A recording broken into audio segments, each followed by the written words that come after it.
Good day, everyone. Welcome to Old Man Squad Fantasy Basketball. I'm Dan Besbris, and this is a look at 6 of the most interesting names, for whatever reason, heading into next year. Make sure to hit that like button and subscribe, no matter how you're taking in this podcast content as we continue to grow.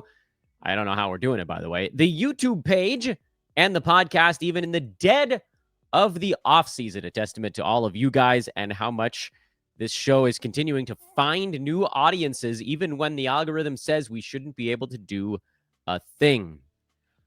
Let's begin. Player number 1. You guys suggested these names. There were many more that I will not get to on today's show. It's possible I might do 2 of these, but we'll game that out as we go. Is Aman Thompson, who we talked about in a handful of shows over the course of the season and then the offseason certainly as well.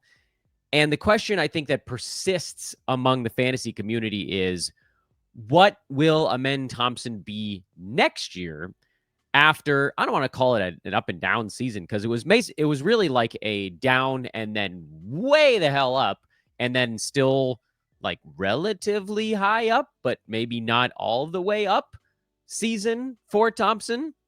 Not a great way to describe it, I know. But if you look at the numbers this year for Aman Thompson, he got off to a slow start. First couple of ball games, he was just kind of finding himself. And then when the Rockets were healthy, he was kind of hovering in that 90 to 110 range for the most part. And then guys started to get hurt. And I'll admit, I don't remember the exact dates that these happened, but the Rockets were extraordinarily healthy for like a solid 2 months into the season before Jabari Smith Jr. went down for a while, and Tari Eason got various games off throughout the entire year. And then Freddie VanVleet went down for a while, and Dylan Brooks missed a couple of weeks here and there. And during that stretch, Aman Thompson was insane. Absolutely, positively, buck wild, nuts level insane. And I think if we really kind of like try to figure out the exact moments that these things happened, it was like January, like most of January and most of February, I think, is when he was seeing the really colossal minutes. I'm rounding a bit, mind you, but the 25 games that the Rockets played, or Aman Thompson played in January and February, he averaged 38 minutes per game. A clearly unsustainable number, but a ridiculous fantasy production result. In those 38 minutes a game, Aman Thompson averaged 16 points, 10 rebounds, 5 assists, almost 2 steals, 1.5 blocks, and he did it on 54% shooting from the field, and a bad but not team-killing 72% medium volume foul shooting, which placed him right smack in the middle of the second round. The guys that were in front of him during this stretch, a couple of them you could probably argue maybe wouldn't have even lasted there, but most of them were pretty solid first to early second type of guys. Ivica Zubac was number 14 during that stretch because he was shooting 80% at the free throw line. Jamal Murray was number 15 during that stretch because he was shooting 50% from the field. And so there were these kind of semi-unsustainable stuff. So if you take those 2 guys out, maybe 3, you could even argue that those numbers from Thompson were like basically turn level production. But is there any real thought that Aman Thompson's going to play 38 minutes a game this coming season? I think the answer to that has to be a pretty resounding no, because there were just a couple of players that got anywhere near that number for an entire season. Tyrese Maxey was just under 38. Mikal Bridges was 37.5. And there were a lot of like 37s, high 36s. It drops down to low 36s. You will see guys get into that 36 range sometimes. There's like 20 guys that get close to that number. And so maybe there's a pathway for Thompson to get close to 36, but even that feels like a stretch if the Rockets maintain their roster the way it is. Because they just, and we talked about this just a second ago when we were talking about all the players that got hurt this past year, almost all at the same time. The Rockets are an extraordinarily deep team on the wings. The only wing from this last year that played any kind of minutes that's off the roster next year, I think, is Jayshawn Tate, I believe. Freddie Van Vliet has a team option for $45 million. My guess is that they'll probably try to say no to that and then bring him back on a slightly more team-friendly deal. But Dylan Brooks is still there for a couple more years. Jalen Green for a few more. Reed Shepard is still on his rookie contract. So is Jabari Smith Jr. with very affordable team options. Aman Thompson himself. Tari Eason has a very affordable team option this coming year. Cam Whitmore has a couple of them. So they're like all of these wingy players, which the Rockets are very wing heavy, and then Alperen Şengün is the main dude in the middle. They're all basically still there. I will say this, Aman Thompson looks better than all those guys. Aman Thompson, during the playoffs, I've said this on the show before, playoffs specifically, he looked like the best player on the Rockets. So don't be surprised if they try to shoehorn him into as many minutes as humanly possible. But is it going to be enough to get him to that second round plateau? Probably not. Where is he going to get drafted? My guess is that Aman Thompson gets drafted in the mid to late third round. Like he's probably going to go in that where the Jalen's went this last year. So Jalen Williams was going around 28 to 32. Jalen Johnson was going more towards the mid to late 30s. Like I think Thompson is the next guy in that same window where people are like, look, we saw what he can do. And in 35 minutes a game, he can probably get up into that third round area. So that's where I'm going to take him.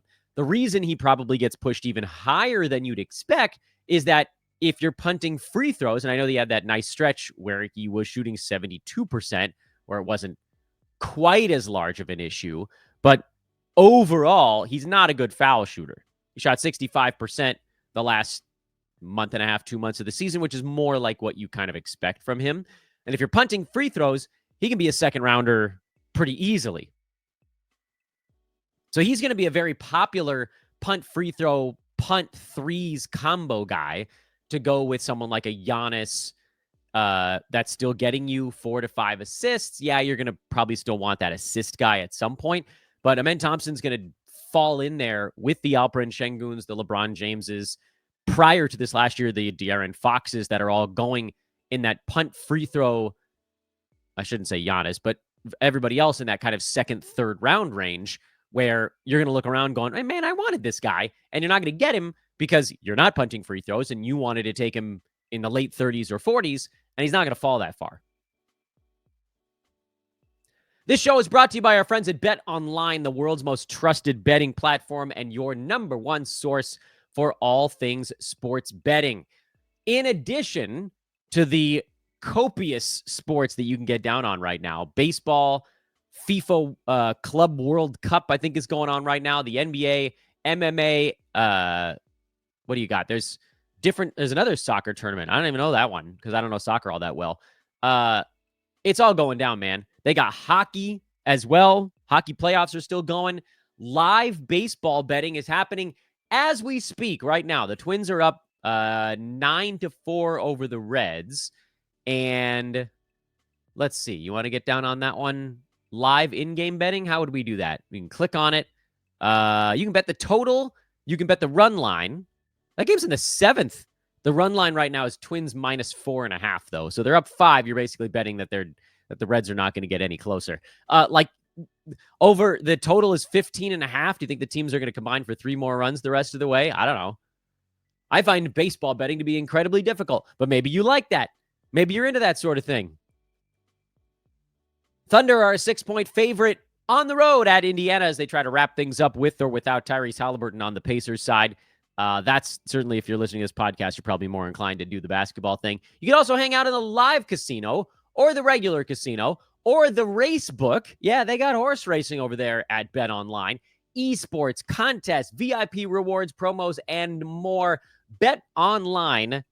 The game starts here. Next name on the list, we're going to keep it in the family. Assar Thompson. Feel like you blinked and you saw the name change, but nothing else on your screen changed. So this one's a little bit, I don't want to say tougher necessarily, but I think this one is, what's the right word for it?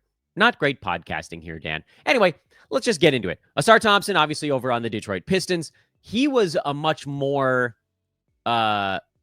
big up, big down parts of his season kind of fantasy play, where Aman Thompson was at least pretty good to great. That window was like he's rosterable the whole way. Assar Thompson had long stretches where he was not, and then had stretches where he was. It's also quite clear that the stretches where Assar Thompson was rosterable corresponded pretty tightly to front court players on the Pistons being out. Most specifically, Tobias Harris. It wasn't exclusively a Tobias thing. Every time someone went down, Assar Thompson got to do a little bit more. Jaden Ivey went down, he got to do a little bit more. Isaiah Stewart went out, he got to do a little bit more.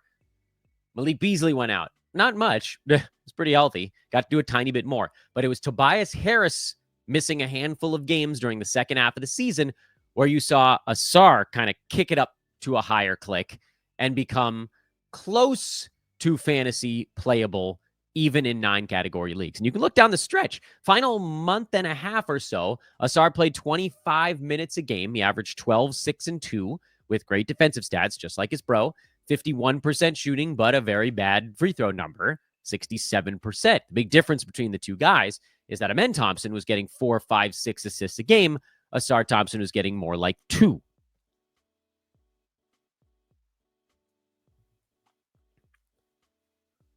So, what do we do? Well, it's kind of hard to know going into next year. Tobias Harris is signed for another season, and he was a really nice, if very fantasy quiet, steadying veteran presence on a young Detroit Pistons team looking to make that next step, which they did. You could hear all the chatter from kind of inside the Pistons locker room and filtering out through various reporters that Tobias was a really good influence on this club. And yeah, obviously Cade Cunningham being a superstar is the big reason why the Pistons made a step forward. But just having veterans, guys who make good decisions, it's very, I mean, having guys that space the floor was also a big deal. Malik Beasley was a really, really key acquisition. And he's, by the way, I don't think he's signed for this coming year for the Pistons, but Tim Hardaway Jr., same story. Is Tim Hardaway Jr. a good basketball player?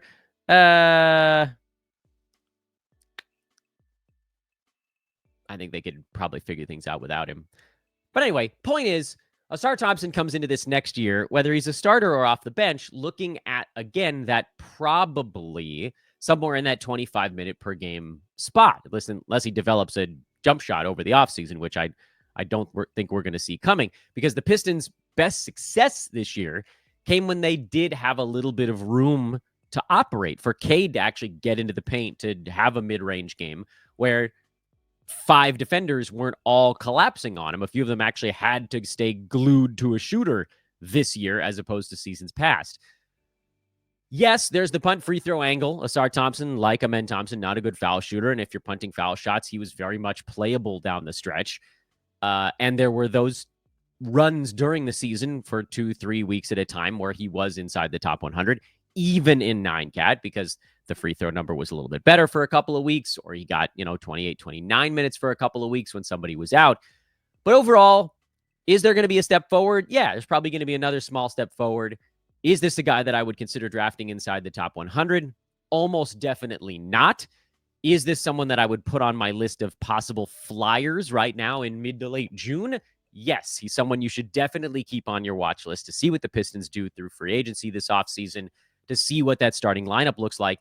Because if he's in there starting, he's kind of guaranteed like 21, 22 minutes, even on a bad day. And if he's coming off the bench, it's harder to get to that 26, 27, 28. So you've got a few avenues here that we'll get those questions answered as we go. But right now, he's kind of in my flyers zone. Next player I want to talk about today is Dyson Daniels, who we did cover in a recent show as players that I thought might get overdrafted this coming year. And it's not because I'm down on Dyson Daniels.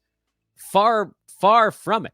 We were very in on Dyson this past year, and he's likely to be a very good fantasy player again going forward. The issue with Dyson Daniels, as it was when we talked about the Jokic versus Wemby battle for top slot in drafts this past season, is how much of a player's fantasy value is wrapped up in one statistical category. And Dyson Daniels is behind Victor Wembanyama and blocks. He has the second highest positive influence of any one category when compared against the player pool. Dyson's 3 steals per game were so far out in front of any other relevant fantasy player that elevated him to a second round valuation almost on its own. He was league average. Well, for a guard, he was pretty good in rebounding, but 6 boards per game was around league average for a 12-team fantasy league. 4.5 assists was a small positive. Average was closer to about 4. Blocks were around league average. Again, good for a guard, but we're just sort of comparing it to the league. Field goal, ever so slight positive. Big negative in free throw shooting. Turnovers, average. 3-pointers, slight negative. And steals, the second biggest positive in all of fantasy basketball. And the way that you can see this is by just use the Basketball Monster player rank page. I've told you guys to do this a million times before. Just go to the punt toggle and turn off steals and see how far he falls. He falls from number 14 to number 132 if steals are not a category. So you remove one category's value, and he falls from a second rounder to unplayable. That's crazy. And obviously, you're not just going to do that because if you have Dyson Daniels on your team, you're not going to be punting steals. But there's that flip side of it, too, where could you have an overload in a category? What if there are a lot of steals guys going near 90, 100, 110, like this past season? Aman Thompson being a good example of a big steals guy that went late this past year. A bunch of other ones ended up getting hurt, but Herb Jones, Alex Caruso, Jalen Suggs, those guys were all getting drafted around pick 100. If you get 1 or 2 of those guys, you probably don't need all 3 of Dyson Daniels steals. And in fact, looking at one of my fantasy teams that ended up being, I think it was one of the 3rd place teams this past year, I had Freddie VanVleet and Dyson Daniels, and was Jimmy Butler on that team also? I forget. I had 3 other guys that were good at steals. 2 months into the season, I was like, I don't need Dyson Daniels. I traded Dyson Daniels, and I still won steals in a Roto League. 4 months of not getting his 3 per game. So now, obviously, one of the big differences this year is that I got Dyson Daniels at pick 120-something in that particular draft. So I got some steals guys earlier, and then when he panned out in that respect, I didn't need it.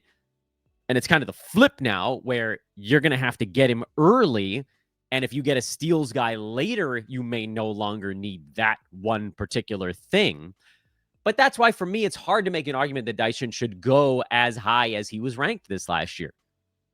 He was a second rounder, but the rest of the second round, and I'm even including guys that weren't that, guys that were also not drafted super early, like Nikola Vucevic.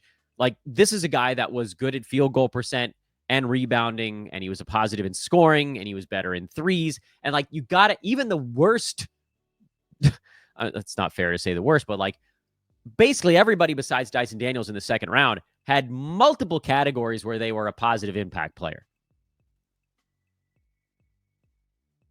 Even the ones jump over the punt turnover guys like James Harden, and LeBron was bad at turnovers, and Anthony Edwards was kind of bad at them. And just look at someone like an Evan Mobley, who was a positive in points, boards, blocks, field goal percent.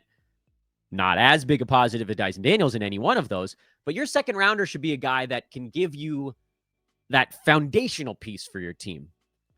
So I love Dyson Daniels. And then there's the other part of it, though. So I love Dyson Daniels, but I don't think that I would draft him in the second round. The other side of it is, if his steals went down from 3 to even 2.4, he immediately falls a round and a half, 2 rounds. The reason that he's a second rounder is because his one good category was an anomaly. It was so high that it floated him. If his 3 steals go to 2 steals per game, I mean, you can find other guys that were around 2 steals per game with, I don't want to say similar numbers, but somewhat similar numbers. Take a look at DeJounte Murray, who certainly not the same numbers, better assists, better scoring, better free throw, worse field goal percent, 2 steals per game. He was number 62. It's a rough barrier. It's not accurate, but that's what you get if you drop him from 3 steals to 2 per game. He probably falls about 4 to 5 rounds. And that's the big fear for me on Dyson Daniels as a second round pick. I wanted to get through 6 players on today's show. I think we're only going to get through 5. So let's do one more. Which of these guys is the one I want to do? Let's talk Khalil Wear. He was a really interesting one this year because he had a way down because the beginning of the season, remember, he wasn't even playing. Literally was not on the court. Played. I can show the game log for folks that are watching on YouTube. He was a garbage time guy. 2, 6, 3, 9 minutes, stuff like that. Then it slowly ticked up to 12, 13. But it wasn't until 2025 that he cleared 20 minutes a ball game. So he had half of October, November, and December where he quite literally did nothing. Nothing. And then it wasn't even really until the middle of January when they thrust him into the starting 5 for a game. I think Bam was out for one night. And they were like, oh, this is interesting. And then those guys started playing alongside one another from January until the middle of January until basically the end of the regular season with a brief foray back to the bench. And again, I'm trying to show you guys the dates here on your screen on YouTube. In mid-March, when he was probably hitting a little bit of a rookie wall, and Spo was like, you come off the bench for a couple of weeks, get your energy back. Got his energy back, finished the season really strong, moved back into the starting 5, and was really good the last basically 4 weeks. So there were, for Khalil Wear, there was to say there was a down start to the year doesn't even really do it justice. There was a non-existent start to the year. There was a great January to the beginning of March, month and a half, a down week and a half, and then another good 4 weeks. So if you're grading out the Khalil Wear season, I'd say probably just punch in mid-January to today, basically. I don't care what end date you put in there. And over that stretch, he was number 88. So that was with playing big minutes, low minutes, big minutes, in-between minutes, but none of the goose egg games. 48 games from mid-January to the end of the season. That included the Heat playoff game. So we could take the playoff games out if you guys really want to. It doesn't change things all that much. It moves him up 5 slots. He averaged 11 points, 10 boards, 0.7 steals, 1.2 blocks, 54% from the field, 72% at the free throw line. No threes, really, half a three, and about 1 steal per game. And it does feel like that type of run from Ware is repeatable. Do we build in improvement during the offseason? I don't personally like to handicap the improvement factor because it's kind of nebulous. You don't know what a guy's going to improve upon, how much, all that kind of stuff.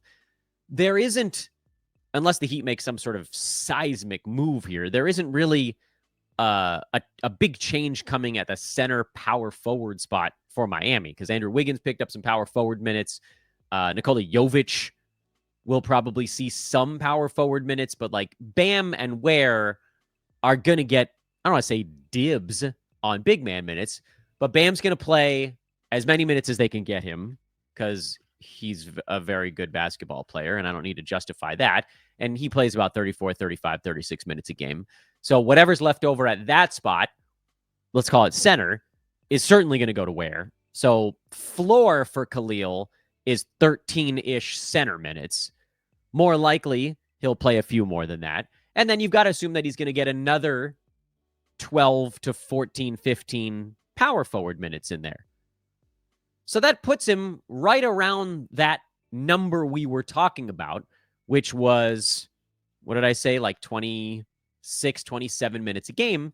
And that brought him to about a 7th round valuation. If his free throws get a little bit better, if his offense gets a little bit better, that's just gravy. I don't know where he's going to get drafted this year. I would assume that he's one of those guys that probably gets scooped up in the 75 range because people are hoping that he does get a little bit more playing time. And he might. It might not be do I think he's going to get to 75 this coming year? Maybe. I don't think it's crazy. The fact that he was number 83 while playing as a starter with rookie adjustment stuff going on suggests that we're talking about one good game away from being in the 70s instead of the 80s. That's it. That's all it would have taken over 40 games of basketball. One of them needed to be a tiny bit better. So yeah, he could very easily be top 75. Of course, the big fear, and I think training camp will answer this question, provided the Heat are healthy during training camp, is are they planning on starting sort of a Twin Towers thing?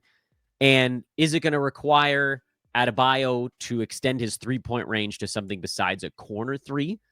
Is it going to require Khalil Wear to extend his range a little bit to see more of that Twin Tower lineup?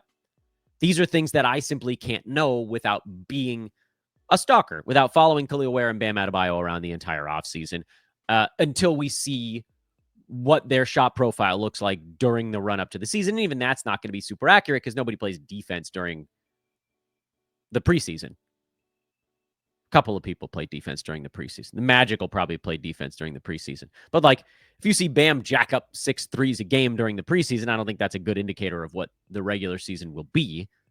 But it would certainly suggest that maybe he's getting even more comfortable out there. He had 1.3 threes a game the second half of this year. So it's not a gone part of his game. It's a little bit there. Bam, by the way, was top 40 second half of this year after a bad start, basically shooting. Couldn't shoot the ball the first half of the year, and then he came around and he was fine once the calendar year shifted over to 2025. My guess, as of right now, June 19th, again, grain of salt, is that Ware is probably going to get 27, 28 minutes a game, probably for the whole season, and he will probably be a top 80 or better fantasy play. If you got to go get him in the 60s, that's probably a little bit of a stretch. Now you need a lot of things to go right and nothing to go wrong. But if you can get him in the 70s, 80s this year, at least right now, I think that actually makes a decent amount of sense. That's where we'll put a pin in things. I got plenty of other players that I want to go over. You guys had some really good suggestions. So we'll probably do another one of these shows either tomorrow or first thing next week. One more show tomorrow this week. That much I can at least promise you. And then again, we're basically doing like 4 shows a week right now with one day off where my body's just like, Dan, just do something else today. And you guys won't ever notice because the amazing Noah Rubin is putting out 5 freaking shows a week. Old Man Squad Network to the moon, ladies and gentlemen. Like, rate, subscribe on your way out. I'm Dan Besbris. Find me on Twitter at Dan Besbris or Old Man Squad. See you guys tomorrow.